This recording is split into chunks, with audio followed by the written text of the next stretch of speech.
All right, let's break down one of the most talked about and honestly, one of the most misunderstood deals in the history of tech, OpenAI.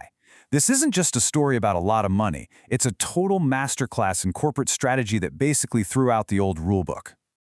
Right from the jump, OpenAI did things differently.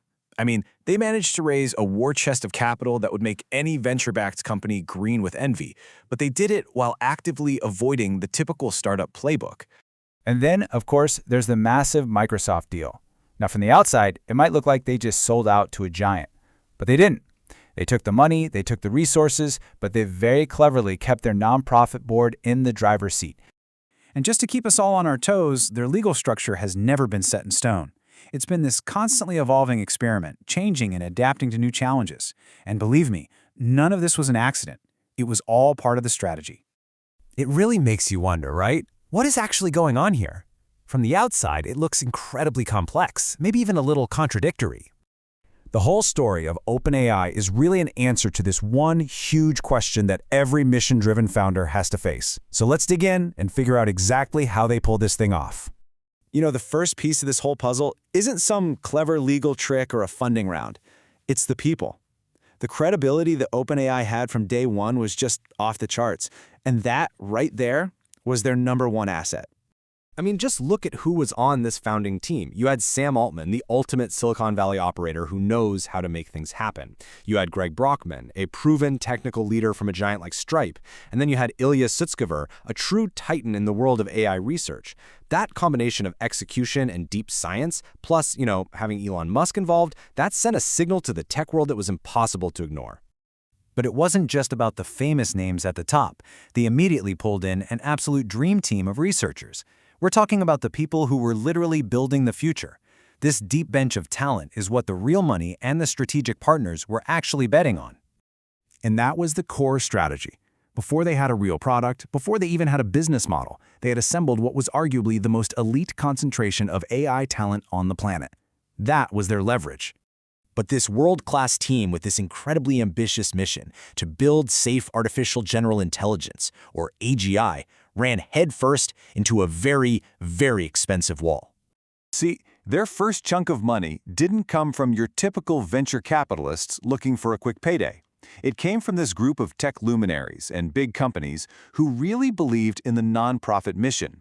This was what you'd call mission-driven capital. It was meant to fund pure research, not to build a commercial product. But here's the cold, hard reality check. The amount of computer power you need to do cutting-edge AI research is just astronomical.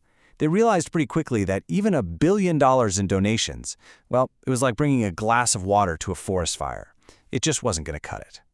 So this financial crisis forced what I can only describe as a moment of pure genius. Instead of just giving up on the mission or selling out, they got creative and completely reinvented the company itself. So, their big pivot back in 2019 was radical. They went from being a pure nonprofit to creating this brand new thing, a capped profit company. The goal, building safe AGI, stayed the same, but now they had a way to bring in serious investment capital by offering people a return on their money.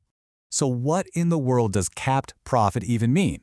Well, it means investors could make money, but that return was limited, capped at a certain multiple, reportedly up to 100 times their investment in some cases.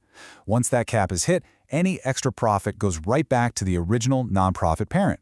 It's a structure designed to keep the mission safe, all governed by that nonprofit board. And this is why it's so brilliant.